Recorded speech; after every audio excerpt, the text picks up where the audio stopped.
పదవుల్లో కూడా ఏదైతే ఫాలో అవుతూ వస్తున్నామో 50% బీసీ, ఎస్సీ, మైనారిటీలకు, ఎస్టీలకు ఇచ్చేది.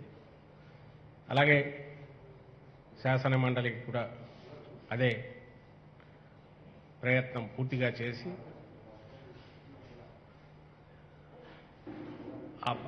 ఆ శాతం అది మెయింటైన్ అయ్యే రకంగానే ఆయన నిర్ణయం తీసుకున్నారు.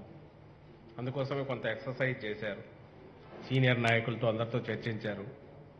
ఆ తర్వాత పేర్లు ఫైనలైజ్ చేశారు. ఇందులో దీని ప్రకారం మొత్తం ఈ 14 స్థానాలు ఒక బ్లాక్గా అనుకుంటే ఇందులో 7 స్థానాలు బీసీలు, మైనారిటీ, ఎస్సీలకు ఉండగా 7 స్థానాలు ఓసీలకు కేటాయించారు. ఆ రకంగా 14లో 50% 7 స్థానాలు బీసీలు, మైనారిటీలు, ఎస్సీలకు ఇచ్చినట్టయింది. మరో 7 స్థానాలు ఓసీలకు ఇచ్చినట్టయింది. ఈ ప్రయత్నం చేయడం వల్ల ఈ రిజర్వేషను సామాజిక న్యాయం స్వచ్ఛందంగా, ఇది ఎవరు కాన్స్టిట్యూషనల్ ఆబ్లిగేషన్ కాదు, ఇంకొకటి కాదు, ఒక రాజకీయ పార్టీగా బహుశా చరిత్రలో తొలిసారి ఇలాంటి ప్రయత్నం ముందు నుంచి చేస్తున్న జగన్మోహన్ రెడ్డి గారు, గౌరవ ముఖ్యమంత్రి గారు, మా పార్టీ జాతీయ అధ్యక్షులు అదే కొనసాగిస్తూ వచ్చారు. దీనివల్ల కొద్దిమంది సీనియర్ నాయకులు తర్వాత కొంత వెయిట్ చేయాల్సిన పరిస్థితి వస్తుంది. అందరూ అర్థం చేసుకుంటున్నారు. భవిష్యత్తులో వాళ్ళకు అవకాశం ఇచ్చే ప్రయత్నం జరుగుతుంది. ఎందుకంటే పార్టీ ఇంకా సుదీర్ఘ జర్నీ ఉంది, ప్రయాణం ఉంది. అవకాశాలు దండిగా వస్తుంటాయనే ఉద్దేశంతో వాళ్లకు చెప్తున్నారు ఇంకో పక్క. అలాగే ఈ వెనుకబడ్డ తరగతుల నుంచి కానీ, అట్టడుగు వర్గాల నుంచి కానీ, రాజకీయాల్లో ఉండి అవకాశం కోసం చూస్తున్న వీలైనంత మందిని తీసుకొచ్చే ప్రయత్నం కూడా సక్సెస్ఫుల్గా చేస్తూ వస్తున్నారు. అవన్నీ ఈ పార్టీ తొలి నుంచి అనుసరిస్తున్న విధానం జగన్మోహన్ రెడ్డి గారి నాయకత్వ పటిమ వల్ల, ఆయన అందరినీ కలుపుకుపోయి నచ్చచెప్పి కన్విన్స్ చేసి తీసుకురావడం వల్ల సాఫీగా కూడా అవి జరుగుతూ వస్తున్నాయి. అందులో భాగంగానే ఈసారి కూడా ఎవరికన్నా కొందరికి అవకాశం రావాల్సింది మిస్ అయినా నెక్స్ట్ దాంట్లో ఇస్తామనే ఆలోచనలో ఆయన ఉన్నారు. కాబట్టి ఎవరు ఇదేదో ఆఖరి అనుకోవాల్సిన అవసరం లేదని కూడా ఒకసారి అందరికీ ముందే చెప్పదలుచుకున్నాం. సో ఇప్పుడున్న దీని ప్రకారం, మా జాబితా ప్రకారం మొత్తం 1, 2, 3, 4, 5, 6, 7, 8 జిల్లాల నుంచి 11 స్థానాలకు ఎన్నికలు జరుగుతున్నాయి. ఇందులో వైఎస్ఆర్ కాంగ్రెస్ పార్టీ తరఫున విజయనగరం జిల్లా నుంచి రఘురాజు, ఆయన పేరు ఖరారైంది. ఈయన క్షత్రియ కులానికి చెందినవారు, ఓసీ కింద వస్తారు. తర్వాత విశాఖపట్నం నుంచి వరుదు కళ్యాణి గారు, ఈమె బీసీ కొప్పుల వెలమ కులానికి చెందినవారు. అలాగే వంశీకృష్ణ యాదవ్, బీసీ యాదవ, ఆయన వచ్చారు. తర్వాత తూర్పుగోదావరి జిల్లా నుంచి అనంతబాబు గారు, ఈయన ఓసీ కాపు. కృష్ణా జిల్లా నుంచి తలశిల రఘురాం గారు, ఈయన ఓసీ కమ్మ. అందరికీ తెలిసినవారు. తొలి నుంచి జగన్మోహన్ రెడ్డి గారికి ఆయన జర్నీ మొదలైనప్పటి నుంచి అన్ని కార్యక్రమాలు రఘురాం గారే కోఆర్డినేట్ చేస్తున్నారు. ఇప్పుడు కూడా ఆయన కోఆర్డినేటర్గా ఉన్నారు, అందరికీ తెలిసిన వ్యక్తి. మరో సీటు కృష్ణా నుంచి 2 ఉన్నాయి. దీన్ని ఎస్సీ మాదిగా మొండితోక అరుణ్ కుమార్ను ఫైనలైజ్ చేశారు జగన్మోహన్ రెడ్డి గారు. అలాగే గుంటూరు నుంచి ఉమ్మారెడ్డి వెంకటేశ్వర్లు గారు మరోసారి ఆయన పోటీలోకి దిగుతున్నారు. గతంలో కూడా ఆయన స్థానిక సంస్థల నుంచి పెద్దలు ఉమ్మారెడ్డి గారు విజయం సాధించారు. ఐ థింక్ అప్పుడు ఏకగ్రీవం అనుకుంటా, పట్టలేదు. ఆయన కాపు సామాజిక వర్గానికి చెందిన వాళ్ళు, అందరూ తెలిసిన ఓసీ. మరోది బీసీలకు మంగళగిరి నుంచి ఇవ్వాలని ఇస్తానని చేనేతలకు ఇంతకుముందు అన్నదాని ప్రకారం ఇక్కడ మురుగుడు హనుమంతరావు గారు, ఈయనను చేనేత గారికి చెందిన మాజీ శాసనసభ్యులు మాజీ మంత్రి మురుగుడు హనుమంతరావు గారిని ముఖ్యమంత్రి గారు ఎంపిక చేశారు. తర్వాత ప్రకాశం జిల్లాలో ఒక సీటు ఉంది. ప్రకాశం జిల్లా నుంచి గతంలో కందుకూరు ఇన్ఛార్జిగా పనిచేసిన తూమాటి మాధవరావు గారు ఆయన సెలెక్ట్ చేశారు. ఆయన ఓసీ కమ్మ సామాజిక వర్గానికి చెందిన వాళ్ళు. తర్వాత చిత్తూరు జిల్లా నుంచి ఒక సీటు ఉంది. అది కుప్పం ఇన్ఛార్జ్ భరత్, ఆయన బీసీ 1 ఇయర్ క్షత్రియ దీనికి చెందిన వారు. ఆయనను ఎంపిక చేశారు. ఆయన ప్రస్తుతం కుప్పం ఇన్ఛార్జిగా ఉన్నారు. గతంలో ఈయన తండ్రి పోటీ కూడా చేశారు. అందరికీ తెలిసింది, చంద్రమౌళి గారు కుప్పం నుంచి పోటీ చేశారు. ఐఏఎస్ అధికారి, సీనియర్ అధికారి. ఆయన అకాల మరణం తర్వాత ఈయన ఇన్ఛార్జిగా భారత్ గారు కంటిన్యూ అవుతున్నారు. ఇంకా మిగిలిన అనంతపురం నుంచి మాజీ ఎమ్మెల్సీ, మాజీ విప్ వై శివరామరెడ్డి గారిని ఫైనలైజ్ చేశారు. సో ఈ 11 స్థానాలు, అంతకుముందు 3, మొత్తం 14లో BC plus minority 6, SC Madiga 1, 7. అలాగే మిగిలిన వాటిలో కాపు 2, క్షత్రియ 1, కమ్మ 2, రెడ్డి 2. ఈ రకంగా సామాజికంగా ఒక బ్యాలెన్స్ చేస్తూ అన్ని వర్గాలకు సమతుల్యత పాటించే ప్రయత్నంలో ముఖ్యమంత్రి జగన్మోహన్ రెడ్డి గారు కొంత ఎక్సర్సైజ్ సుదీర్ఘంగా చేసి వీటిని ఫైనలైజ్ చేశారు. నేను ఇప్పటికే ఇంతకుముందు చెప్పినట్టు ఇప్పుడు 18 మంది వైఎస్ఆర్సీపీ సభ్యులు కౌన్సిల్లో ఉంటే అందులో 11 మంది బీసీ, ఎస్సీ, మైనారిటీ వర్గాలకు చెందిన వాళ్ళు. దానికి ఇప్పుడు ఇవి కూడా యాడ్ అయితే వచ్చే దీంట్లో, ఎందుకంటే అన్నీ వైఎస్ఆర్సీపీ గెలుచుకునే దానికి అవకాశం ఉన్నవి కాబట్టి ఈ 14 కూడా కలిపితే మొత్తం 32లో 11 + 7 18 స్థానాలు బీసీ, ఎస్సీ, మైనారిటీలకు ఉంటాయనే విషయం అందరూ గమనించాలి. అందులో చెప్పుకోదగ్గ విశేషం, దీంతో 4 మైనారిటీలకు చెందిన వాళ్ళు ఉంటారు. తొలిసారి కౌన్సిల్ చరిత్రలో మైనారిటీ నాయకులు వైఎస్ఆర్ కాంగ్రెస్ పార్టీ తరఫున 4. ఇవన్నీ ఇంకా వర్గ ప్రకారము, కులాల ప్రకారం చూస్తే కూడా పూర్తిగా సామాజిక న్యాయం పాటించుకుంటూ వచ్చే రికార్డు ఏదైతే కంటిన్యూ చేస్తున్నామో అది కొనసాగుతున్న విషయం అందరూ గమనించాలని కూడా విజ్ఞప్తి చేస్తున్నాం.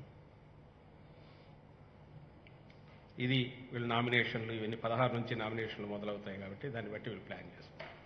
Thank you.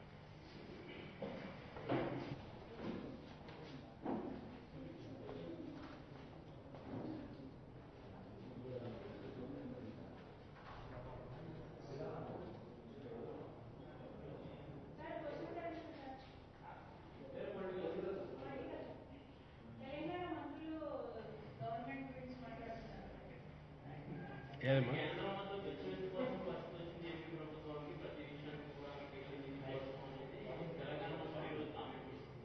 ఏమని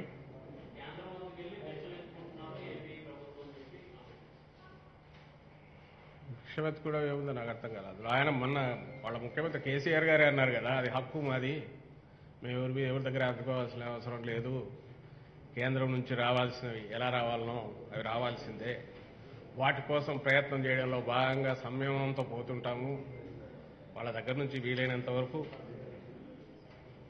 అన్ని మార్గాల్లో ఫ్రిక్షన్ లేకుండా ఎట్లా తెచ్చుకుందాం అనేది చూస్తుంటామని ఆయనే అన్నట్టున్నారు. తెలంగాణ ముఖ్యమంత్రి కేసీఆర్ గారే ఆ మాట అన్నారు. మరి ఆ మంత్రులు అది వినలేదేమో అర్థం కాలేదు. మొన్న కేసీఆర్ గారు ఒక స్టాండ్ తీసుకున్నారు కాబట్టి అట్లా మిగిలిన వాళ్ళు తీసుకున్న వాళ్ళంతా అడుక్కుంటున్నట్టు అనుకుంటే అది వాళ్ళ విచక్షణ కొదలాలి తప్ప, ఎవరైనా ఏ స్టేట్ అయినా అది తెలంగాణ అయినా ఆంధ్ర అయినా అది హక్కు రావాల్సిన హక్కు ఉందని రోజు పోయి చొక్కా పట్టుకొని ఎవరు నిలదీయరుగా. మనకు రావాల్సిన పద్ధతిలో తెచ్చుకుంటారు. అందులో ఏపీ తనకు ఏది కన్వీనియంట్గా ఉందో, ఏదైతే కరెక్ట్ మార్గం ఉంటుందో ఆ పద్ధతిలో పోతుంటుంది. తెలంగాణ వాళ్ళు ఏ పద్ధతిలో పోవాలంటారో వాళ్ళు పోతుంటారు. వాళ్ళు ఎట్లా పోవాలంటారో వాళ్ళు చూసుకోవాలి. కానీ ఏపీ ఎట్లా పోవాలనో ఎట్లా పోతుందో కూడా వాళ్ళకి ఎందుకు చెప్పింది అంతా. ఎక్కడేమన్నా కామెంట్ చేశారా ఎవరన్నా వాళ్ళ గురించి?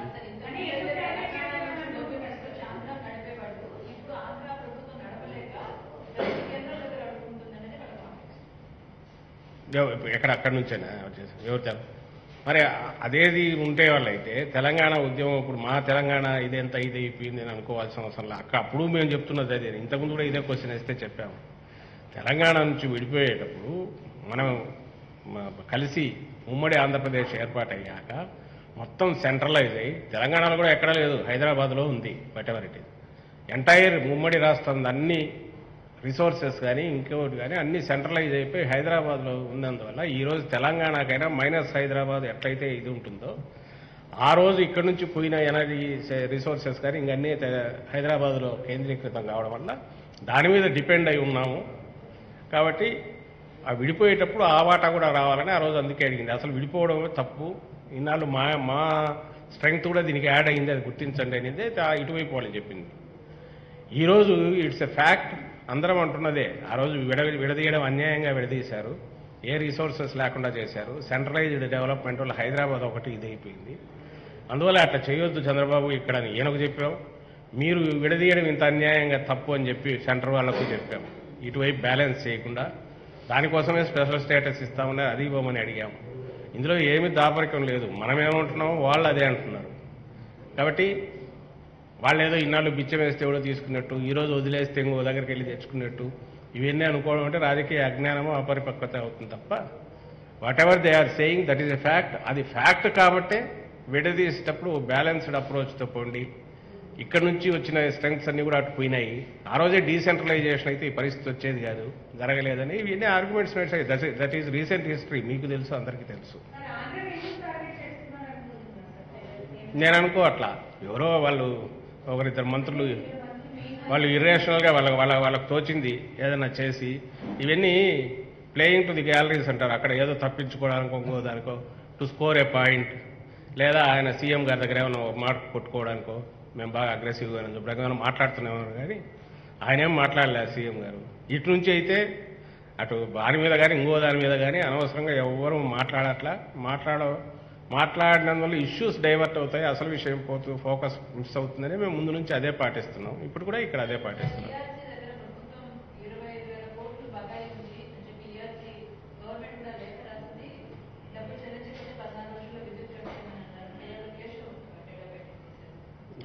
దాని వాళ్ళ లెటర్ చూస్తే 15,000 కోట్లు ఎత్తో అన్నట్టుంది అనుకుంటా. నేను పూర్తి ఫాలో కాలేదు. కానీ ఏదైనా సరే వాళ్ళు పోతూ ఎంత అప్పు పడేసిపోయినారో అది మీకు లాస్ట్ టైం కూడా ఇచ్చాను, నా దగ్గర రెడీగా లేదు, మళ్ళీ మీకు పంపిస్తాం. నేను దాని లోతుకు పోలా, గతంలో కూడా మీకు ఇచ్చాం. టీడీపీ ప్రభుత్వం పోయే టైంకు ఈ ప్రభుత్వానికి వారసత్వంగా కేవలం పవర్ సెక్టర్ నుంచి ఎంత అప్పు ఇచ్చిపోయింది అది మొత్తం తీసి రిలీజ్ చేస్తే మేము మళ్ళీ పంపిస్తాం మీకు. మీరు చూపండి. ఆయన పయ్యావుల కేశవ్ గారికి 25,000 కోట్లు 30,000 కోట్లు ఉంటుందంటే ఉండక ఏం చేస్తుంది బాగా మీరు ఇచ్చిపోయిందే, అవి తీర్చుకోలేక అవస్థపడుతున్నాం. ఒకటోటి పవర్ వీళ్లకు మీరు కంపెనీస్కి మీరు పే చేయాల్సినవని మేమే పే చేయాల్సి వచ్చింది, డిస్కంలకు పే చేయాల్సి వచ్చింది. మనం వచ్చినాకనే వైఎస్ఆర్ కాంగ్రెస్ పార్టీ ప్రభుత్వం వచ్చిన తర్వాతనే అగ్రికల్చర్కి సంబంధించిన సబ్సిడీ క్లియర్ చేశారు. ఒకటోటి అన్ని చేసుకుంటూ వస్తున్నారు. మిగిలిన కూడా చూస్తున్నారు.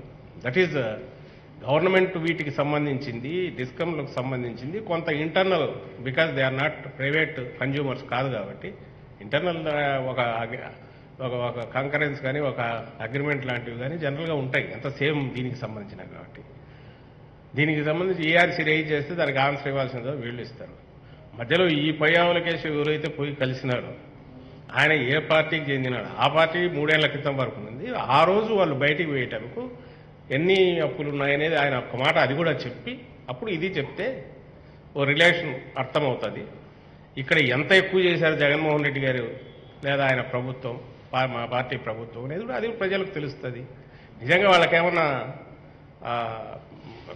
సెన్స్ ఉంటే ఎస్ మనమే కదా మొన్నటి రూలింగ్లో ఉన్నదంటే ఇదో మా హయాంలో ఇంతే ఉన్నదబ్బా, వీళ్ళ హయాంలో ఇంత పెంచి అప్పు చేశారని చెప్పమనండి, చూపమనండి. మరి మేము మీకు ఇస్తాం, నా దగ్గర ఇప్పుడు లేవు రెడీ కానీ పంపిస్తాను నేను కూడా.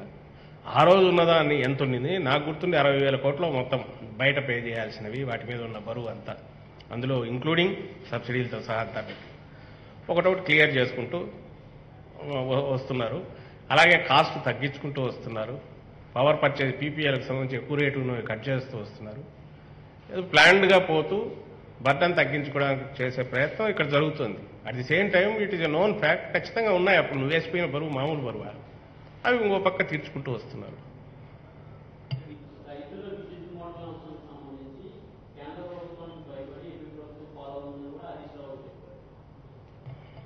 అదే నాకు అర్థం కాదు ఏంటంటే, ప్రతి పార్టీకి ప్రతి ప్రభుత్వం ఏ పార్టీ అయితే ఉంటే వాళ్ళకు ఒక లైన్ ఆఫ్ థింకింగ్ ఉంటుంది. ఇది ఎప్పుడైనా ప్రజలకు సంబంధించినంత వరకు వాళ్ళ ఇంట్రెస్ట్ భంగం కలిగే రకంగా ఏదైనా చేస్తే ఎవడైనా క్వశ్చన్ చేయొచ్చు. దట్టు ఇక్కడ ప్రెజెన్స్ లేని పార్టీ ఇంకొక స్టేట్ గురించి కామెంట్ చేయడం అనేది, అందులో అక్కడ అధికారంలో ఉన్న వాళ్ళకు సంబంధించినంత వరకు అది కరెక్ట్ పద్ధతి కాదు. ఏదో ఉంటే వాళ్ళకి చెప్పుకోవాలి, అక్కడ చూసుకోవాలి, కానీ ఇక్కడ దాని గురించి వాళ్ళు కామెంట్ చేయాల్సిన అవసరం లేదు. ఒకటి. సెకండ్ ఆస్పెక్ట్ ఇంకోటి దానికి సంబంధించినంత వరకు ఈ ఏదైతే ఈ మీటర్లకు సంబంధించి ఫస్ట్ నుంచి చెప్తున్నాం, ఇంతవరకు అకౌంట్ ఫార్ కావట్లేదు. వాటికి అకౌంట్ ఫార్ అయితే ఊరికి లాభము, ఇన్నాళ్ళు ఏ ఖాతాలో వచ్చినా మొత్తం తీసుకెళ్లి రైతులు పవర్ సబ్సిడీ ఇస్తున్నందువల్లే ఇంతగా అప్పుల భారం పెరుగుతుందని ఒక లెక్క తీస్తున్నారు. అలాంటిది ఇదిగో వీళ్ళది ఇంత అని లెక్క తీస్తుంది. థర్డ్, అన్నిటికంటే ముఖ్యమైన పాయింట్, నువ్వు మీటర్ పెట్టినా పెట్టకపోయినా సబ్సిడీ ఇచ్చేవారు ప్రభుత్వం. దాంట్లో ఏదైనా పెట్టాలంటే ఆ ప్రభుత్వం నిర్ణయించాల్సిందే, ముఖ్యమంత్రి జగన్మోహన్ రెడ్డి గారు నిర్ణయించాల్సిందే కదా. ఏ రకంగా వీళ్ళకి ఇబ్బంది, ఒకవేళ మీటర్ పెట్టకుండా సబ్సిడీ ఎత్తేస్తే కుదురుతుందా? అది పొలిటికల్ విధానానికి సంబంధించింది. ఆ పాలసీ పెట్టింది ఎవరు? ఆయన తండ్రి రాజశేఖర రెడ్డి గారు. ఈరోజు అక్కడైనా తప్పనిసరిగా అనుసరించాల్సి రావడం, లేదా ఇక్కడ మధ్యలో వచ్చిన ప్రభుత్వాలు అనుసరించాల్సి రావడం, ఇవన్నీ ఆ రాజశేఖర రెడ్డి గారు ఏదైతే దిశానిర్దేశం చేశారో ఆ రోజు ఒక గీటురాయి గీశారో దాన్ని పట్టుకొని పోతున్నారు. ఆయన తనయుడుగా జగన్మోహన్ రెడ్డి గారు దాన్ని మరింత మెరుగ్గా ఎట్లా చేయాలనేది ఆలోచిస్తుంటే, మీటర్లు పెట్టడం వల్ల వాళ్ళు కట్ చేస్తారేమో అంటే, కట్ చేసినప్పుడు ఎలాగో తెలుస్తుంది కదా, ఆ రోజే అడగొచ్చు కదా. అదే రహస్యంగా చేసేది కాదు కదా సబ్సిడీ కట్ చేయడం అనేది. దాని మీద ఇప్పటి నుంచి అనాల్సిన అవసరం ఏంది? మీటర్లకు సబ్సిడీకి సంబంధం ఏముంది? అసలు మీటర్లకు దానికి సంబంధం ఏముంది? రెండవది, ఒకవేళ లైన్ ఆఫ్ ఇది పెట్టి దానికి అప్పులకు లింక్ పెట్టి వాళ్ళు పెడితే క్వశ్చన్ చేస్తే వాళ్ళని చేయాలి, ఎవరిని? సెంటర్ను చేయాలి. అసలు అక్కడ పెట్టినందువల్ల దాన్ని ఒక ప్రూడెంట్ దీని కింద మీరు కూడా ఫాలో అవ్వండి అని రాష్ట్రాలకు చెప్తే ఒక క్రమశిక్షణ అలవాటు అవుతుందని అంటే, దాన్ని ఫాలో అయితే దాంట్లో తప్పేందో అర్థం కావట్లా. దాంట్లో పొలిటికల్ ఇష్యూ ఏముంది? ఎవరికి అన్యాయం చేయడం ఏముంది? ఏమీ లేవు దాంట్లో, కనపడట్లా. ఇవి పొద్దుపోని ఆర్గ్యుమెంట్. ఇక్కడ టీడీపీ ఏం మాట్లాడుతుందో అక్కడ వాళ్ళు అదే మాట్లాడుతున్నారు. ఎందుకు మాట్లాడుతున్నారో కూడా అర్థం కావట్లా. వాళ్ళు ఈ రాజకీయ పార్టీలు ఏవైతే రాజకీయం అంటే ఊరికి ఎత్తుగడలు, నాలుగు ఏదో ఆ రోజుకి ఎవరో ఒకరి మీద ఒక అటాక్ చేసి అది ఒక న్యూస్గా వస్తే సరిపోతుంది మీడియాలో అనుకునే వాళ్ళు చేసే పనులు తప్ప సీరియస్నెస్ అయితే కనిపించట్లా అలాంటి విమర్శల్లో కానీ ఆరోపణలు కానీ. కానీ ఫ్రీక్వెంట్గా వస్తుంది కాబట్టి నేను డీటెయిల్గా చెప్తున్నా. మీటర్లు అనేవి పూర్తిగా ఒక క్రమశిక్షణకు, అలాగే దేనికి ఎంత అకౌంట్ అవుతుందో తెలియడానికి. ఒకవేళ నిజంగా సబ్సిడీ ఉండాలనా లేదా అనేది అది ఎంటైర్లీ డిఫరెంట్ విధానం. మీటర్లు అనేది పెట్టడం అనేది ఎంటైర్లీ డిఫరెంట్ యాక్టివిటీ. ఈ రెండిటికి సంబంధం ఏముంది అనేది ఆ మాట మాట్లాడే వాళ్ళు ఎక్స్ప్లెయిన్ చేస్తే అర్థమవుతుంది. మాకు సంబంధించినంతవరకు జగన్మోహన్ రెడ్డి గారికి సంబంధించిన ఆలోచించేది ఒకటే, రైతులు వాళ్ళకు సంబంధం లేని కాస్ట్ దాంట్లో వేసి చూపకుండా అది కట్ చేస్తుంది. ఎగ్జాక్ట్లీ ఎంత అవుతుందో తెలుస్తుంది. మెరుగైన క్వాలిటీ పవర్ ఇచ్చిన తర్వాత ఎంత కట్ చేసినప్పుడు తెలుస్తుంది. ఎంటైర్ థింగ్ ఇది అకౌంట్ ఫార్ అవుతుంది. నష్టమే ఉంది దాంట్లో. ఇది రైతులకు అర్థమైంది కాబట్టి వాళ్ళు ఎవరు ఫీల్ కావట్లే. ఈ పొలిటికల్ విల్ చేసే న్యూసెన్స్ తప్ప రియల్ ఫార్మర్స్ కానీ ప్రజలు కానీ దాని గురించి ఎవరు ఫీల్ కావట్లే.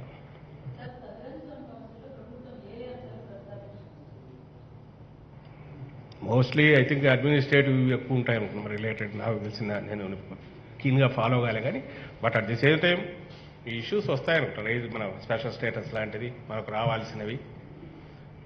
అలాగే మనకు ఇప్పటికీ రీఆర్గనైజేషన్ యాక్ట్ ప్రకారం తెలంగాణ నుంచి ఇంతవరకు రానివి ఇవన్నీ కూడా మెన్షన్ వస్తాయని నేను అనుకుంటున్నాను. డీటెయిల్గా అయితే నాకు ఐడియా లేదమ్మా. Thank you. దానికి సపోర్ట్ అయితే ఇవ్వాల్సింది, అక్కడి నుంచి ఇంకా రావాల్సినవి ఉన్నాయి.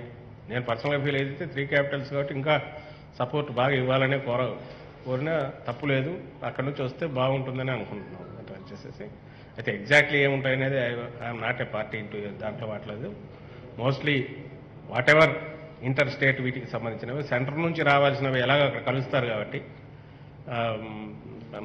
హోంమంత్రి గారు కూడా ఉంటారు కాబట్టి వాటిని కూడా అన్ని రైజ్ చేస్తారని అనుకుంటున్నాను. ఖచ్చితంగా వెళ్తాను.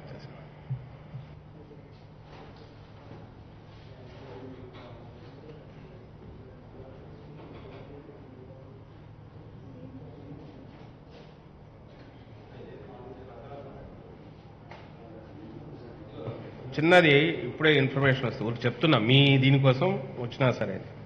పవర్ సెక్టర్ మొత్తం ఈ డిస్కమ్లకు సంబంధించి అప్పులు 14 నాటికి 33,587 కోట్లు ఉంటే 2019 నాటికి మేము వచ్చే టైంకు 70,254 కోట్లకు అది పెరిగింది. టీడీపీ ప్రభుత్వం సాధించిన ఘనత ఏదన్నా ఉంటే డిస్కమ్ల మీద 70,254 కోట్ల అప్పులు పెట్టిపోయింది. అలాగే విద్యుత్ ఉత్పత్తి సంస్థలకు డిస్కంలు చెల్లించాల్సిన బకాయిలు 14 నాటికి, అంటే దీంట్లో పార్టీ ఉంటుంది అనమాట, 2014 నాటికి 2,893 కోట్లు అయితే 2,893.23 కోట్లు 2019 అంటే మేము వచ్చేట వాళ్ళు దిగిపోయే టైంకు 21,540.96 కోట్లకు చేరుకుంది. ఇది ఎవరికి? పవర్ ప్రొడ్యూసర్స్కు వీళ్ళు పే చేయాల్సింది 2,800 కోట్లు ఉండేది, దాదాపు 19,000 20,000 కోట్లు వీళ్ళు వచ్చిన తర్వాత బకాయిలు పెట్టిపోయినారు. ఇవి కూడా దాంట్లో 70,000 కోట్లలో ఉండింటాయి అనుకుంటాను నేను కూడా. సో ఇంత అప్పులు పడేసిపోయి ఏ మొహం పెట్టుకుని వీళ్ళు మళ్ళీ ఈఆర్సీ దగ్గరికి పోవడం ఏంది, ఆడిగిపోయి దబాయించడం ఏంది, అక్కడి నుంచి బయటకు వచ్చి ఘనకార్యం చేసినట్టు మా మీద పడడం ఏంది. కొంచెం సిగ్గున్నా ఉండాలి కదా మాట్లాడడానికి, ఇంగితం ఉండాలా, ఆలోచిస్తున్నప్పుడు ఏం మాట్లాడుతున్నామని.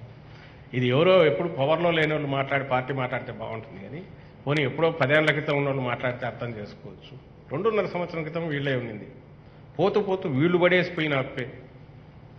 ఆ అప్పులు మెల్లగా జాగ్రత్తగా తీర్చుకుంటూ ఈ ప్రభుత్వం జగన్మోహన్ రెడ్డి గారు జాగ్రత్తగా తన దగ్గర కూర్చొని ఒకటి రీపే చేసుకుంటూ వస్తూ సోలార్ పవర్ తీసుకురావడం ద్వారా తక్కువకు 4.36 పైసలకి ఇప్పుడు మనం రైతులది లెక్కలేక వేసేస్తున్నది. అలాంటిది 2.49 పైసలకు తీసుకొచ్చి దాంతో అగ్రిమెంట్ చేసుకొని సెకీ ద్వారా చేయిస్తున్నారు. ఇందులో తక్కువ ఏదైతే ఇంకా శాశ్వతంగా చేద్దామని ఏదో దయాదాక్షిణ్యాల మీద కాకుండా రైతులకు ఇచ్చే పవర్ వాళ్ళ హక్కుగా శాశ్వతంగా వచ్చే 25 ఏళ్ల వరకు కూడా ఎవ్వడు మళ్ళీ దాంట్లో ట్యాంపర్ చేయకుండా క్వశ్చన్ చేయకుండా అందుకోసం పకడ్బందీగా ఏర్పాటు చేసి అది కూడా తక్కువ ఖర్చుతో చేసే ప్రయత్నం, క్వాలిటీ పవర్ ఇచ్చేయడానికి ఈ ప్రయత్నం చేస్తుంటే ఎలాగో అప్రిషియేట్ చేయరు. దాన్ని పక్కకు తోసేసి ఇంకోటి ఏదో తీసుకొచ్చేసి ఆ ముందేమో అదేమో పెద్ద స్కామ్ అని, ఎక్కడ స్కామ్ అంటే దానికి సమాధానం లేదు. ఇప్పుడేమో కొత్తది ఏదో ఇది తీసుకొచ్చారు. నువ్వు చేసిన తప్పులు, నువ్వు చేసిన అప్పులు ఎట్లా దాన్ని సర్దుకోవాలని ఈరోజు ప్రయత్నం జరుగుతుంది. ఇది ప్రజలు బాగా అర్థం చేసుకున్నారు. వాళ్ళని కన్ఫ్యూజ్ చేసే ప్రయత్నం ఈ టీడీపీ కానీ ఆ పార్టీ నాయకులు కానీ చేస్తున్నారు.